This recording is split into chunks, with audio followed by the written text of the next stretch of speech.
Let's talk about this big news that we've had since yesterday morning that we first broke here on Good Day. The Black Doctors COVID-19 Consortium has stopped using the Johnson & Johnson vaccine since it's been tied to deadly blood clots. And of course, because the FDA and the CDC recommended that everyone stops across the country.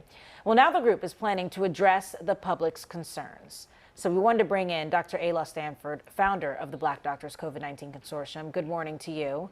Good morning. Good morning, Alex and Karen. Well, you were one of the first people that I thought of. I was thinking, oh my goodness, because you've worked so hard to gain people's trust and to work so hard to get people access to the vaccine. And then to hear news like this, what was your first reaction when you heard that breaking news yesterday?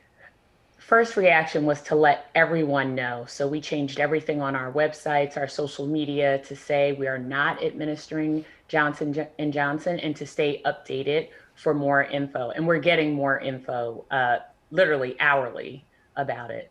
So the preliminary info that we were having, released yesterday is that they had 6 cases out of almost 7 million, doses that were given out. So it's a relatively small percentage. But specifically, it was alarming if you're a woman. It was between women ages 18 to 48, and that one person died of these rare blood clots. So given that, what do we do with that information? So what we did personally is we looked at all the people we vaccinated with J&J from March 12th, which is when we started. So really about a month. And then we separated out the women between ages, and we went 18 to 50. And we're sending out educational information to them by email. We're calling those that don't have email addresses and specifically ask them about any symptoms they may have had, if they've been hospitalized, and to let them know what things they may be at greater risk. For example, if they're on blood thinner medications or they take non-steroidals or aspirin, that they really need to have a conversation with their doc. And let's talk about the blood clots. We know it's not a typical blood clot, but I received a number of tweets and messages from people saying, oh, I know someone who just had this. What should we be looking out for? Should we call the doctor? Yeah. What are the symptoms, or at least that someone would at least know, okay, I'm having some issues here? So that's a great question, because the blood clots are not your typical, everyone thinks of a blood clot in your leg that goes to your lung. But this cerebral venous sinus thrombosis is one that's in your brain, and that can cause a severe headache. It can cause difficulty speaking or weakness on one side. People also had blood clots in their abdomen, which would cause you to have abdominal pain, nausea, and sometimes vomiting. And again, it's severe and it doesn't go away. And then finally, in your lower extremity or your leg, where you have a leg swelling and potentially also pain in your leg. And of course, shortness of breath. And it's the persistence. So if you already have these things, that's not the concern. It's you've had Johnson & Johnson vaccine within the last 2 weeks, and you have these persistent symptoms that are not going away.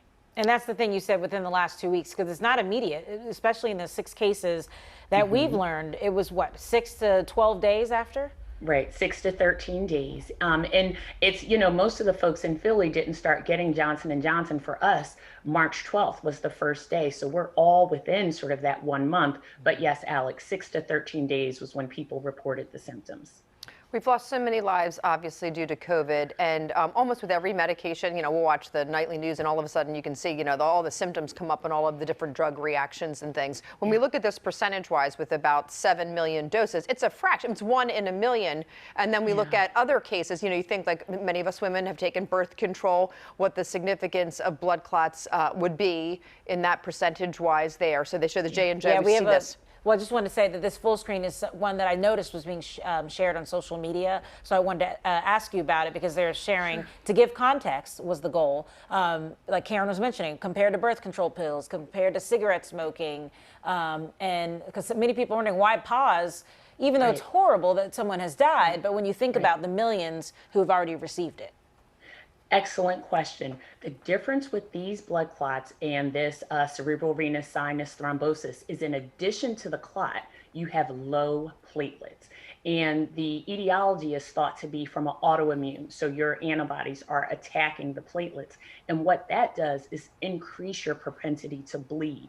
That's different than blood clots from oral contraceptives or from not moving in your lower extremity, because typically you would give heparin or something that would break the clot up. You can't do it with this type of clot because your platelets are already low. And so those medications can harm you. So you've got to be very specific. Hematologists and experts have to treat, and the typical treatment is not how you would treat these blood clots. So that's a significant difference. Do you think, I mean, since it's specific to women at this point, from what we know from, the few cases that we have, that you could see a time where they would recommend maybe that are people over 55 or maybe to men, or what do we do with this information as we're trying to, go forward?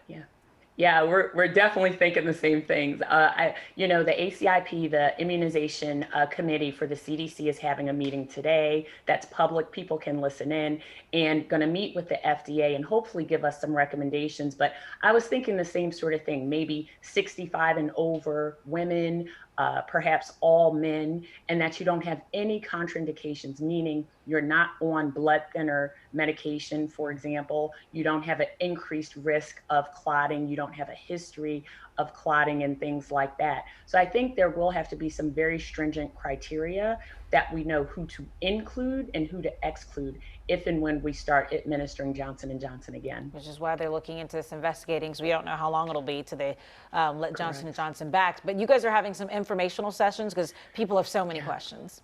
We are. So Thursday, Friday, and Saturday at Deliverance Evangelistic Church, where we are still vaccinating with Moderna at 11 a.m. on Thursday, 1 p.m. on Friday, and 3 p.m. on Saturday. We're going to be in the big Family Life Center, and folks can come. I know a lot of folks may not have a primary care doc or have access to. So I will be there, other medical professionals, to answer your questions if you've received or if you haven't received Johnson & Johnson and you just want some more information. We will be there. And that's in person. There's not like a Zoom version of people. Okay, that's in person. Socially distanced, wearing your mask. Yes, we'll be in person. And then for the record, because other people, what do I do now? Do you still recommend Moderna and Pfizer, correct? Just to have you say it. Yes, I still recommend that. I received Pfizer. Many of my family have received Moderna. And it's more that if you have received Johnson & Johnson in the last 2 weeks and you have headache, shortness of breath, that's persistent, abdominal pain, leg pain, or swelling, any change in speak, weakness in one side, call your doc or report to a hospital ER and let them know that. That's what we're saying. But if that's not you, then we proceed on. We're still in a pandemic. The cases are still going up. And we know Pfizer and Moderna have been around for a while. And it's also a totally different mechanism than the Johnson & Johnson. Dr. Stanford, thank you for all you do and for having these sessions and helping our community out and continuing to vaccinate all the folks that you are. We really are grateful and appreciate you. Thank you. Thanks for having me on. Have a great day. Of course, we're so grateful. Thank you.